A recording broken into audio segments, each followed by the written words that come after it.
Hi guys, welcome to Cricket Chat with Venkatesh. India West Indies మధ్య second and final test match శుక్రవారం నుంచి ఢిల్లీలో జరగబోతుంది.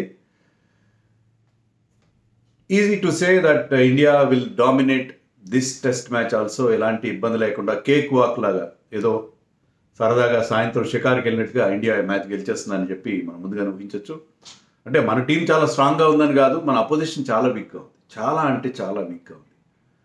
వాళ్ళ మాజీలు legends like Clive Lloyd, Brian Lara వాళ్ళు ఇష్టం వచ్చినట్టు తిట్టిపోస్తున్నారు. అయినా కూడా టీంలో పెద్దగా చలనం వస్తుందని అనుకోను. ఎందుకంటే వాళ్ళ బ్యాటింగ్లో ఏమాత్రం బలం లేదు, బౌలింగ్లో పసలేదు. సో ఏ రకంగా చూసుకుని అన్ని రకాలుగా చాలా చాలా వీక్గా కనిపిస్తున్నారు. సో ఇండియా టోటల్గా డామినేట్ చేశారు. 2.5 డేస్లో మ్యాచ్ ముగించారు. వాళ్ళ రెండు ఇన్నింగ్స్ కూడా, వాళ్ళు ఆడిన రెండు ఇన్నింగ్స్ కూడా 2 సెషన్స్ దాటలేదు. Each innings lasted for just 2 sessions. అలాంటి డిఫరెన్స్ చాలా చాలా డిఫరెన్స్ ఉంది. మనకి వాళ్ళకి చాలా డిఫరెన్స్ ఉంది, పర్టికులర్లీ మన హోమ్ కండిషన్స్లో. అండ్ వాళ్ళకి పులి మీద పుట్రల్లాగా వాళ్ళకి ఇద్దరు important bowlers Alzarri Joseph and Samad Joseph miss కావడం, అండ్ కొంతమంది సీనియర్ ప్లేయర్స్ లైక్ క్రెగ్ బ్రత్ వైట్ని వాళ్ళు పక్కన పెట్టడం, ఇవన్నీ కూడా వాళ్ళకి ఏ రకంగా చూసినా కూడా దెర్ ఈజ్ నో హోప్. టీంలో షాయ్ హోప్ ఉన్నాడు కానీ టీంలో అలాంటి హోప్ అయితే కనపట్లేదు.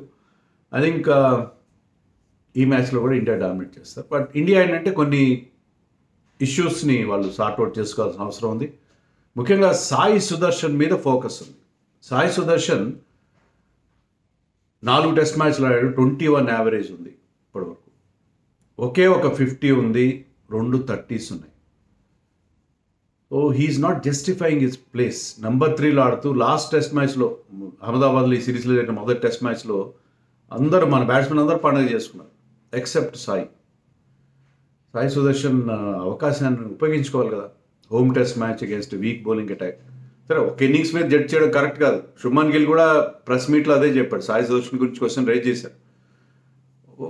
ఒక ఇన్నింగ్స్ బట్టి అలా జడ్జ్ చేస్తాము. లాస్ట్ మా ఇంగ్లాండ్లో ఆడినప్పుడు ఓవల్ టెస్ట్లో ఈ played and important innings in the first innings 38 చేశాడు. అప్పుడు అంతకుముందు మాంచెస్టర్లో కూడా ఒక 50 చేశాడు అని చెప్పాడు. కానీ ఓవరాల్గా 7 ఇన్నింగ్స్ తర్వాత ఒకే ఒక 50, 2 30s మాత్రమే ఉంటే ఇండియన్ టీంలో ఇప్పుడు ఎంత కాంపిటీషన్ ఉంది.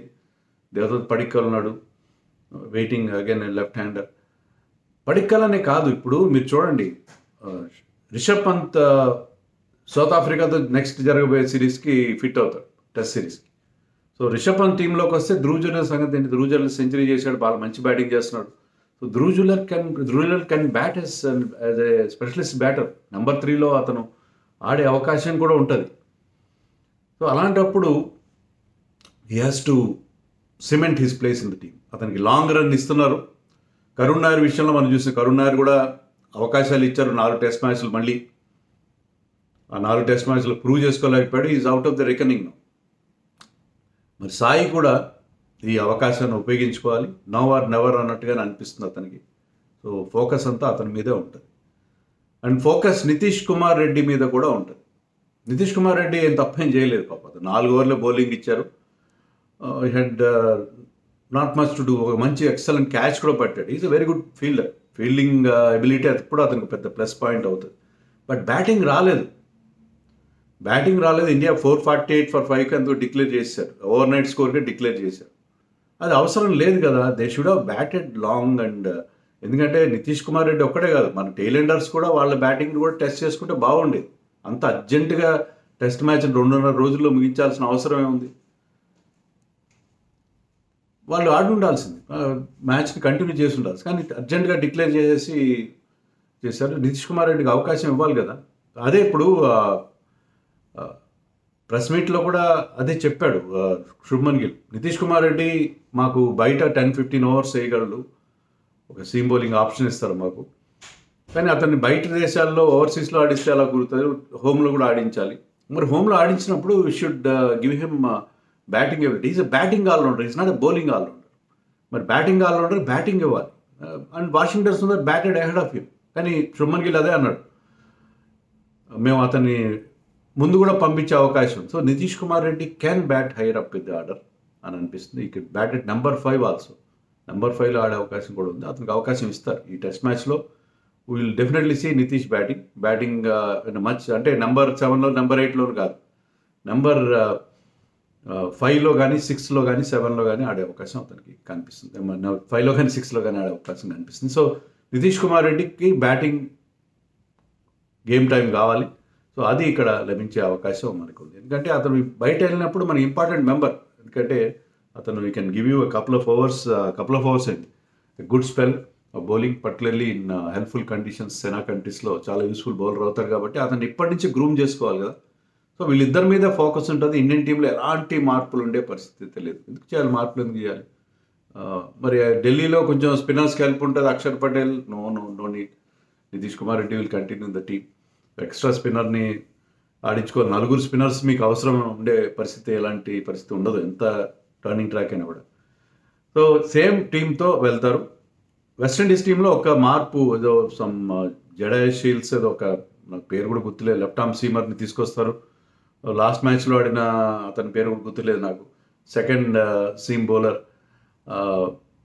జేడన్ సీల్స్తో పాటు ఓపెన్ చేసిన బౌలర్, అతని పేరు అయితే నాకు గుర్తులేదు. అతన్ని రీప్లేస్ చేసే అవకాశం. సో వెస్టిండీస్లో పెద్దగా మార్పులు చేసినా కూడా ఏం పెద్ద చేంజ్ వస్తుంది వాళ్ళ టీంలో.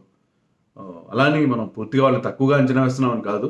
సో బట్ స్టిల్ ఎలాగైతే ఫస్ట్ టెస్ట్ మ్యాచ్లో ఆ ఇంటెన్సిటీ మెయింటైన్ చేశారో అదే చెప్పాడు శుభ్మన్ గిల్ కూడా. ఏంటంటే టీమ్ అపోజిషన్ బట్టి మా ఇంటెన్సిటీ లెవెల్స్ మారో, అదే ఇంటెన్సిటీ మెయింటైన్ చేయాలి. మెయింటైన్ చేసి you try to be at the top of your game. Pitch conditions చూస్తే ఢిల్లీలో వెదర్ చాలా ప్లెజెంట్గా ఉందండి ఇప్పుడు. సో అక్కడ మీకు చల్లటి వాతావరణం ఉంటుంది. అహ్మదాబాద్లో హీట్ ప్రాబ్లం ఉంది. People like KL Rahul suffered a lot. So ఇక్కడ మీకు ప్లెజెంట్ వెదర్ ఉంటుంది ఢిల్లీలో, చల్లగా కూడా ఉంటుంది. సో ఐ థింక్ దానివల్ల ఏంటంటే పిచ్ తొందరగా బ్రేక్ కాదు. పిచ్ కూడా మీకు బ్యాటింగ్కి అనుకూలంగా ఉంటుంది, బ్యాటింగ్కి ఫేవర్గా ఉంటుంది. గ్రౌండ్ సైజ్ చిన్నది, you can hit sixers in Delhi. It is smaller ground Feroz Shah Kotla. So అందుకని మీరు can expect big scores from our batters. And spin మెల్లగా పోను స్పిన్ తీసుకుని స్లో అండ్ లో ఉంటుంది ఢిల్లీ పిచ్. అంత ఈజీ కూడా కాదు. వాళ్ళు కనుక అప్లై చేస్తే, వాళ్ళు కాస్త అప్లికేషన్ చూపించి కాస్త టెస్ట్ మ్యాచ్ కైండ్ ఆఫ్ నాక్స్ ఆడితే they can frustrate Indian bowling attack also. అంత బౌలర్ ఫ్రెండ్లీ కండిషన్స్ ఉంటాయి. అహ్మదాబాద్లో ఏంటంటే గ్రీనిష్ పిచ్ ఉండింది, తర్వాత రెడ్ సాయిల్ పిచ్ మీద బౌన్స్ కూడా, స్పిన్నర్స్ కూడా చాలా యూస్ఫుల్గా కనిపించింది. ఇక్కడ బౌన్స్ ఉండదు, స్లోగా ఉంటుంది, స్లో టర్నర్ ఉంటుంది పోను.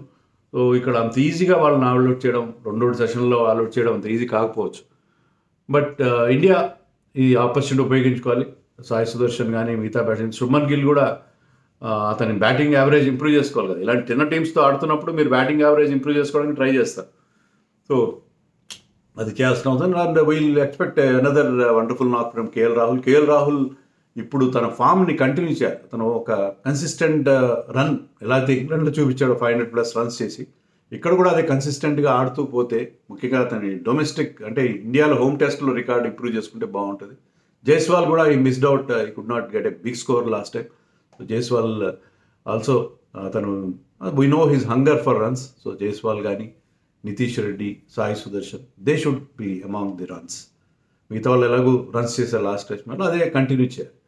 లైక్ బౌలర్స్ విషయంలో మరి ఇక్కడ ఫాస్ట్ బౌలర్స్ రాణిస్తారు. బుమ్రా కూడా ఎందుకనో ఏషియా కప్లో కానీ ఇక్కడ కానీ అంతమంది ఇంగ్లాండ్లో కానీ is not the same bowler ఏమో అనిపిస్తుంది. బుమ్రా కూడా మంచి బౌలింగ్ చేశాడు, కానీ somehow is not getting wickets regularly. So Bumrah విషయంలో కూడా కొంత మరి బుమ్రా కూడా తన ఫుల్ రిథంలోకి రావాల్సిన అవసరం. సో చిన్న ఇష్యూస్ ఉన్నాయి ఇండియన్ టీంలో. Otherwise I think India is doing well and they should continue. మరొక 3 నాళ్ళ ముచ్చట, అంతకంటే ఏముంటుంది, 3 రోజులు అయిపోద్ది టెస్ట్ మ్యాచ్ కూడా.